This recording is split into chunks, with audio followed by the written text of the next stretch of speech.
एक जंगल में एक शेर रहता था। वो शिकार करके अपनी ज़िंदगी बसर करता था। एक दिन जानवरों के ज़ू का मालिक जंगल में आता है और शेर से कहता है कि तू मेरे साथ चल, मैं तुम्हें एक ऐसी जगह लेके जाऊंगा जहां खाना खुद चलकर तुम तक आएगा। शेर उस इंसान की बात सुनकर उसके साथ जंगल छोड़कर चला जाता है। अब वो इंसान उस शेर को ज़ू में एक पिंजरे में डाल देता है। उस शेर को ज़ू के मालिक की चालाकी समझ में नहीं आती और अपनी आज़ादी वह शेर खो बैठा। ज़ू के मालिक का वो गुलाम बन गया, मगर इस गुलामी का एहसास शायद किसानों को हो गया, इसलिए आज किसानों का आंदोलन एक क्रांति का रूप ले चुका है। गुलामी को धुतकार कर वो खुद की आज़ादी के लिए और खुद के न्याय हक के लिए आंदोलन कर रहे हैं। आप सभी का स्वागत है मुस्लिम एक्सप्रेस में, आपकी आवाज़ आपकी ताकत। अब्राहम लिंकन ने कहा था, लोकतंत्र जनता का जनता द्वारा जनता के लिए चलाने वाला शासन है। एरिस्टोटल ने कहा था, लोकतंत्र में गरीबों के पास अमीरों की तुलना में अधिक शक्ति होगी, क्योंकि वह गरीब संख्या में अधिक होंगे और बहुमत की इच्छा ही सर्वोपरि होगी। हमारा भारत विश्व की सबसे पुरानी सभ्यताओं में से एक है, जिसने बहुरंगी विविधता है, समृद्ध संस्कृति की विरासत है। कई समस्याओं के बावजूद अपने लोकतंत्र के कारण ही वो दुनिया के अन्य देशों के लिए एक मिसाल बन रहा है। हम दुनिया में एकमात्र एक ऐसे राष्ट्र हैं जिसने वयस्क नागरिक को स्वतंत्रता के पहले दिन से ही मतदान का अधिकार दिया है।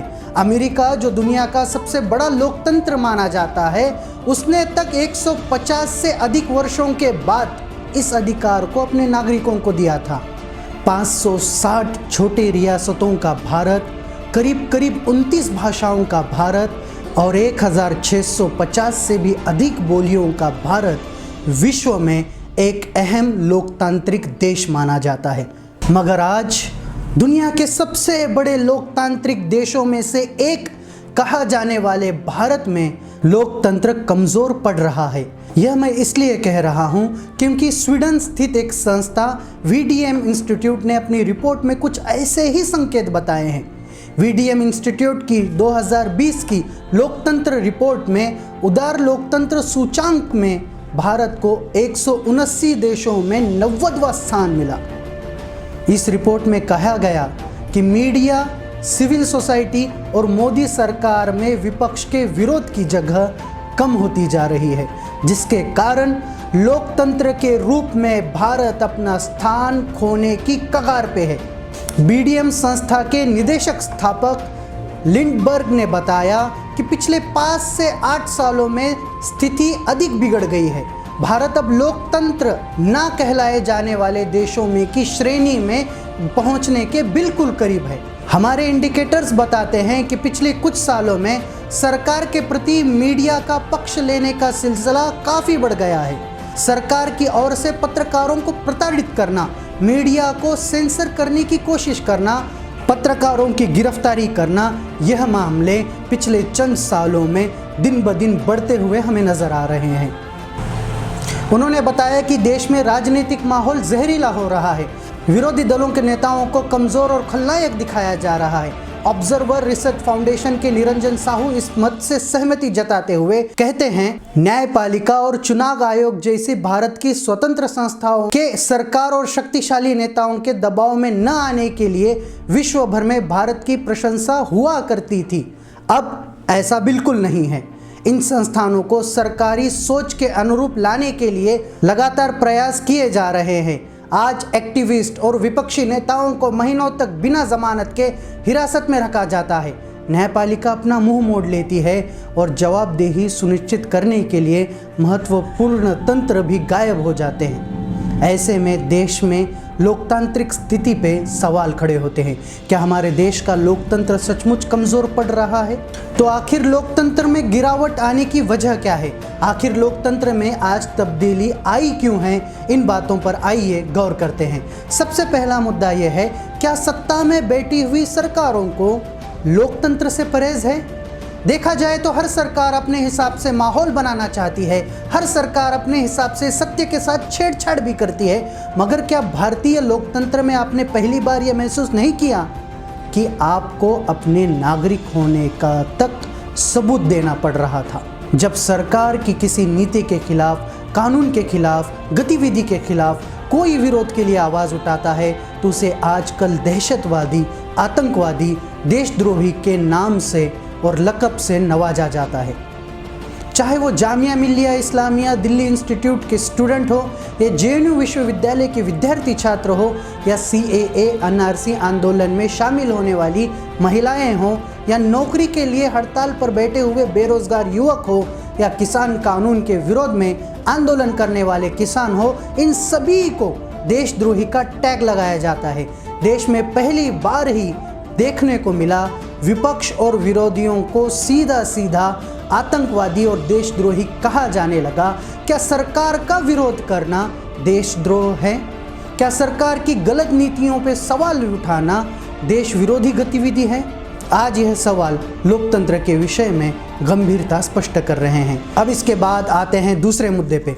लोकतंत्र को कमज़ोर करने वाला दूसरा मुद्दा यह है कि जितने भी तमाम लोकतांत्रिक आंदोलन इस देश में पिछले कई सालों में किए जा रहे हैं, उन सभी आंदोलनों को किसी न किसी पार्टी के साथ जोड़ा जा रहा है और अंत में यह कहा जाता है कि यह सभी आंदोलन राजनीतिक फायदे के लिए किए जा रहे हैं। राजनीति का बहाना देकर आम जनता की आवाज़ को दबाना यह लोकतंत्र के लिए कोरोना से ज़्यादा घातक वायरस है। अब लोकतंत्र को कमज़ोर करने वाला तीसरा मुद्दा यह है कि सरकारों के अधिकार क्षेत्र में रहने वाली तमाम सरकारी संस्थाओं का गैर इस्तेमाल भी किया जा रहा है। ऐसे आरोप सरकार पे लग रहे हैं, क्योंकि जब कभी कोई शख्स, कोई नेता, कोई लीडर सरकार के विरोध में आवाज़ उठाता है, सरकार की नीतियों पे सवाल खड़े करता है, सरकार के कानून को विरोध करता है, तो उसके पीछे CBI, ED लगाई जाने के आरोप भी किए जा रहे हैं। जिस तरह देखा जाए तो आंदोलनों में पुलिस प्रशासन का इस्तेमाल करके आंदोलनकारियों पे बल प्रयोग करना, ये भी सरकारी संस्थाओं का गैर इस्तेमाल है। तो यह सरकारी संस्थाओं का गैर इस्तेमाल भी आज देश के लोकतंत्र को कमज़ोर कर रहा है। अब आते हैं चौथे मुद्दे पे, और सबसे अहम और ज़रूरी मुद्दा। लोकतंत्र को मजबूत रखने के लिए, लोकतंत्र को जीवित रखने के लिए सबसे अहम है देश में स्थित पत्रकारों की, प्रेस की, मीडिया की आज़ादी। मगर क्या होगा अगर यही मीडिया जो देश के सरकारों को सवाल पूछता है, यही मीडिया जो देश की सरकार की नीतियों पे सवाल पूछता है, अगर वही मीडिया सरकार की गुणगान गाने लगे, वो सरकार से पूछने लगे कि आम किस तरह का खाया जाता है, वो सरकार से पूछने लगे कि आप कौन सा टॉनिक लेते हैं, तो इस देश में मीडिया की आज़ादी पे भी एक सवाल का चिन्ह खड़ा होता है। क्या देश के मीडिया ने अब सच बोलना छोड़ दिया है? अब क्या देश का मीडिया सरकार का पब्लिसिटी चैनल बन गया है? इन सभी सवालों के जवाब आज लोकतंत्र पे सवाल खड़े कर रहे हैं। अब मुद्दे की बात आपके साथ के अंतिम चरण में हम आते हैं एक ऐसे आंदोलन पे जिस आंदोलन ने समूचे विश्व में लोकतंत्र के लिए एक मिसाल कायम की है। वो है किसानों का दिल्ली में स्थित किसान आंदोलन।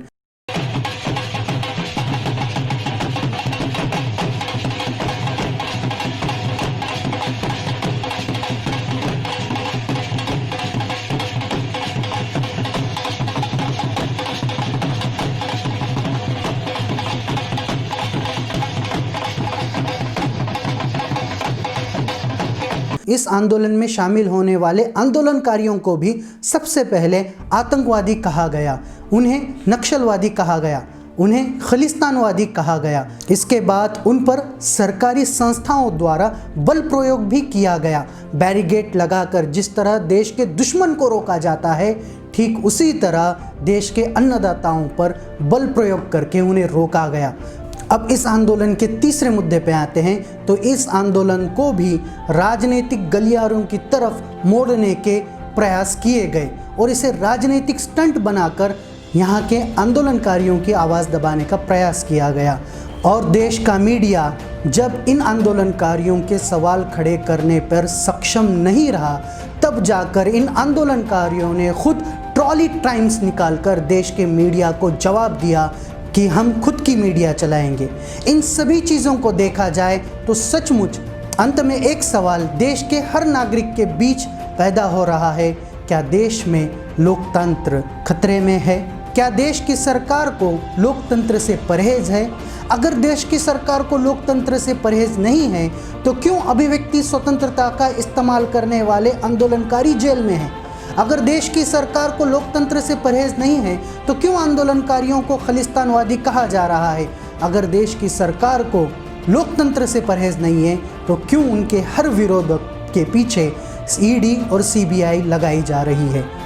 शायद यही सवाल देश के कुछ नेताओं को भी परेशान कर रहे हैं। इस वजह से राहुल गांधी सामने आए और उन्होंने खुल के बात की। आइए सुनते हैं राहुल गांधी ने इस स्थिति पर क्या टिप्पणी की। देखिए, बीजेपी नरेंद्र मोदी जी का एक ही लक्ष्य है और वो किसान समझ गया है, मजदूर समझ गया है। लक्ष्य है कि उनके आसपास जो 2, 3, 4 बड़े क्रोनी कैपिटलिस्ट हैं, उनके लिए पैसे बनाने का काम नरेंद्र मोदी जी करते हैं। जो भी नरेंद्र मोदी जी के खिलाफ खड़े होते हैं वो उनके बारे में कुछ ना कुछ गलत बोलते रहते हैं। किसान खड़े हो जाएंगे तो किसान को आतंकवादी बोलेंगे, मजदूर खड़े हो जाएंगे तो मजदूर को आतंकवादी बोलेंगे। एक दिन अगर मोहन भगवत खड़े हो गए तो कहेंगे ये भी आतंकवादी। अंत में 135 करोड़ आबादी का देश, जहां का हर नागरिक लोकतंत्र पे विश्वास करता है, उस देश में लोकतंत्र जीवित रहना सबसे अहम है। सभी आंदोलनकारियों के साथ किसी आतंकी की तरह बर्ताव नहीं होना चाहिए। देश के मीडिया ने पक्षपात से परहेज कर जनता की आवाज़ सामने रखनी चाहिए। तमाम सरकारी संस्थाओं की आज़ादी बरकरार रहनी चाहिए और तभी जाकर देश का लोकतंत्र सचमुच कायम और जीवित रहेगा। इसी आशावाद के साथ मैं आपसे विदा लेता हूँ। देखते रहिए आपका मुस्लिम एक्सप्रेस, आपकी आवाज़ आपकी ताकत। मुस्लिम एक्सप्रेस, आपकी आवाज़ आपकी ताकत।